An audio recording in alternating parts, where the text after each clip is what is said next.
ఏమంటారు దీన్ని? ఇదేంటిది? ఇది రెడ్ క్యాబేజ్, బ్రొకోలీ. దీనికి యూజ్ అంటే షుగర్, బీపీ ఆల్వేస్ అన్ని కంట్రోల్ అవుతాయి. ఈ సలాడ్ లాగా తినొచ్చు. ఇంగ్రీడియంట్స్ ఉంటాయి ఇందులో, ప్రోటీన్స్ ఉంటాయి. ఇదేంటి ఇది? ఇది vitamin C, capsicum, variety capsicum. ఇది బీపీ, షుగర్ అన్ని కంట్రోల్ అవుతాయి. ఎవరమ్మా, మీరే పండించారా లేకపోతే బయట నుంచి వచ్చినాయి? బయట నుంచి. ఇదేమో విటమిన్ డి. ఏది విటమిన్ డి? మష్రూమ్. ఓకే. పుట్టగొడుగులు,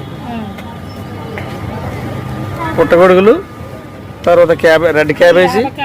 ఇది క్యాన్సర్ కి ఇదే అవకాడో. క్యాన్సర్ కి. ఓకే. ఇది ఆల్రెడీ చెప్పారు. ఇది బేబీ కార్న్. ఇదేంటి? ఇది బేబీ కార్న్. ఇది బటర్. అవకాడో.